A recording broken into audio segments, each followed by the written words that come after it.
Howdy, folks. I'm going to be going over a little paper called The 14 Characteristics of Fascism.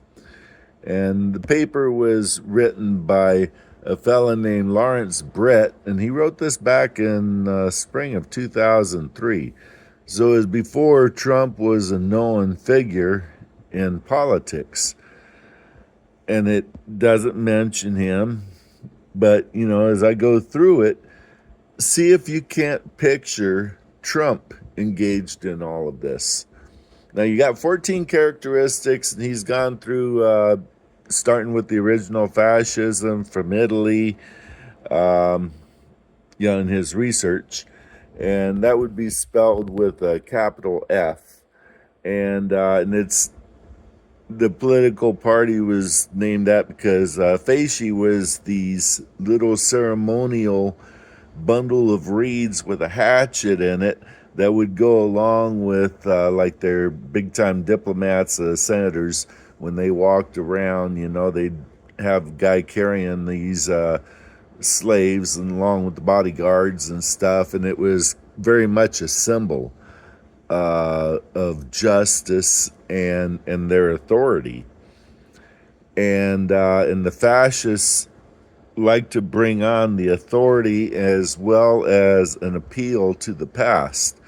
So one of the big core tenets, and the number one listed here, is a powerful and continuing nationalism.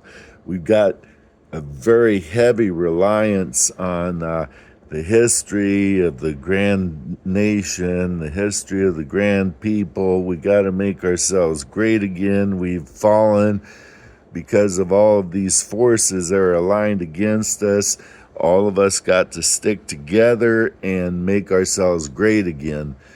And then it goes along with a disdain for recognition of human rights.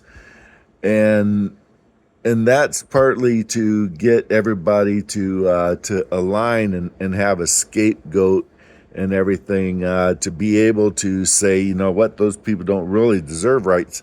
Say with Gaza, we'll just relocate 2 million people and put them some other place where they won't cause problems. Basically, is what he's saying there, and then we'll make it into a resort, and that again is a fascist type of thing. They just don't give a fuck about human rights. Let's get rid of these people. We're going to shackle them and take pictures of them and stick them on a C-18, 118, and fly them out somewhere and make sure that the pictures go around so that we scare the fuck out of everybody. And that's what much of fascism is about, is a constant fear going on, so that in a fire hose of fear, so eventually it just wears everybody down. And this fits into number 3 too, the scapegoating. You've got to have somebody that you can tell everybody, look, everything that's wrong is because of that guy over there, and he's the reason why you only get 3 cookies, because he's got a cookie himself, and he wasn't even supposed to be at the table. And then you don't look at the CEO sitting there with a great big giant plate full of cookies. So you've got somebody you can hate, somebody that you can blame for everything. And then that fits in again with some more stuff. That'd be number 4, is supremacy of the military. And that goes along with the police forces, which is another one of the numbers. But these type groups tend to kind of revere and hero worship the military in many ways. And they like a very strong military that's not going to take no shit. And then you got lots of rampant sexism, which is number 5 in it. We're talking about, real highly defined gender roles. Women should be home barefoot and pregnant. I almost said naked. That'd be part of it too, though. And Yeah, misogyny is real heavy on this. And, well, you can look at Trump world. All the women that are hired by him and endorsed by him generally have that one particular look that, again, that's, just back to sexualization and everything. And then you got controlled mass media. Uh, Gradually, all of these fascist regimes, and like Putin did when the war started, he just said, hey, you can't call it a war or you go to prison. All the serious journalists had to move out of there or else become like their version of Fox News and just say what Putin would want to have reported. And Trump's been lining that up. He's the newspapers aren't printing anything negative about him. He said before that he doesn't want anything negative. He would consider it a legal issue, and people are having to pay him millions of dollars when he sues them over some little oversight like that. So yeah, it's something else. Then you got number 7 is an obsession with national security, and that's where they're going to be. Well, that gives you lots of leeway to do things. If you've got a national security issue, well, you just do what you need to do. And that's the way Trump phrases it a lot. Well, do what has to be done. So it's like we'll go into Gaza and will you take military? Well, we'll have to do what has to be done. Are you going to use the military to invade Panama or Greenland? Well, we'll see what we have to do, but whatever has to be done will be done. So that's the sort of shit you're going to get with these people. And then you got number 8, religion and government are intertwined. That's because both of them are very much faith mechanisms. And you either have to have both of them aligned or the people will cleave to one or the other. So if the religion gives in to the fascist government and the fascist government accepts and endorses that religion, they can both prosper in a mutual consent type of way. The only problem is most religions usually are antithetical to a fascist regime and the control. It's like the how evangelists can Christian evangelists can align themselves with Trump and say he's a godly man when he's everything but, and he's everything but Christian. Almost any pastor who's not a Trump-allied MAGA pastor would have to say, how's he even get Christians to like and respect him as much with all the sinful ways that he's always had, and the pride and ego, manipulation of people, the criminal activity, the cheating, the adultery. Yeah, it's quite something else. So the next one is number 9. Corporate power is protected. And you can see that with Trump. He's consolidating corporate power right now, just like he's working on the courts, and has been for years, getting the Congress and the Senate a little less so. But and there's a little video that I might make a link to if I remember how to do this right. It's about how there's going to be a special election for 3 congressional seats that Republicans had to give up because Trump appointed them to government roles in his cabinet.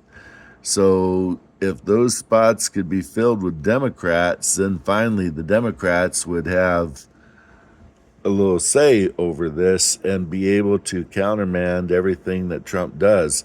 And I'm not even a Democrat, but I'm asking everybody to vote Democrat because as a former Republican, I darn sure don't want this MAGA wannabe rhino Republican MAGA type people taking over the government, and it'd be the ruination. And this is one way that in like the next 2 months or so, we might be able to have a little more control and be able to override his craziness. The man's insane. So let's see. The next one is well, that was corporate power is protected, and see that we're back to that again because he's doing stuff for these big giant corporations. They're giving him huge amounts of money. I think some of the lawsuits are a disguised way for them to give him money, where he sues them and then they give him $15-20 million, and that way it's like a personal gift, but he doesn't have to consider it a gift. It was a legal lawsuit. So I think that's part of it too. Now, number 10 is labor power is suppressed, and that's a big thing too with Republicans. Republicans tend to not be very labor friendly at all, and even though I was in 3 different unions, and usually in professions where it was fairly conservative, they were trying to always push us toward Democratic candidates, the higher end of the union administration people, but like the magazine and all that. But you're saying this to cops, prison workers, aerospace workers. They're mainly going to be Republican. So most of us didn't go along with their democratic ideals. But well, that's, the thing of it is the Republicans tend to not like labor at all, and they'll try to suppress it. They'll try to put laws against it. They'll try to enact legislation to make it hard to form a union. So number 11 on this list of 14 is disdain for intellectuals and the arts. And yeah, that's kind of a tough one because, I come from a family of artists, even though we're pretty conservative, but I guess we just didn't share our art much. And, but listening to Rush Limbaugh and stuff like that, there'd be a lot of castigation of any art type stuff unless it was maybe religious art, and then it'd be okay. But that brings us back to the other one where religion and the government are intertwined. So number 12 is obsession with crime and punishment. So with crime and punishment with Republicans and fascist regimes, and this Republican Party is becoming fascist as it becomes more MAGA. Yeah, you got Trump saying, yeah, we're going to, book everybody, send them out of the country. Even our own prisoners, they're going to send a lot of them to El Salvador, perhaps. A lot cheaper, yeah. And it's just something else. And then number 13, rampant cronyism and corruption. And again, that goes back to all of these oligarchs they surround themselves with, the same way Putin did. And part of this is so that they can kind of be a giant protective force around one another. The government guys will make sure the oligarchs are safe from the government interference, and the oligarchs will make sure that they skim off a little bit to pass under the table to the politician government people. They're enabling all of this theft of natural resources. So expect some of the money from any oil drilling to go into that sovereign wealth fund. And Trump, when he wants to build his own private army, he's going to have billions of dollars there, maybe to pull out and buy uniforms, nice, tidy black uniforms. Maybe brown shirts would be good too. And then, number 14 is fraudulent elections. And Trump and the GOP, they're working on that. Their main issue is going to be trying to keep people from voting by saying, you know, you've got to have the picture ID and all these things, and then they'll make it hard for people to get these. And people with less resources, it'll be a more of a burdensome process. So anyways, folk, I'm going to put a link to the page I got this information from, and there's several others like it. It's just basic analysis of the techniques that fascists use for mind control of the masses. So that way, eventually, everybody comes along to the program, and they snare you one way or another, either economically or with an appeal to nationalism, or you know, your religion may say, well, this is what you ought to be doing, you know, as far as politicking. So, you know, that's all part of it. So, folks, go ahead and click like and subscribe if you like. I'm going to be talking like this. Make some comments. Let me know what you'd like to hear, improvements and such like that. Y'all have a good day now. See you around. Bye.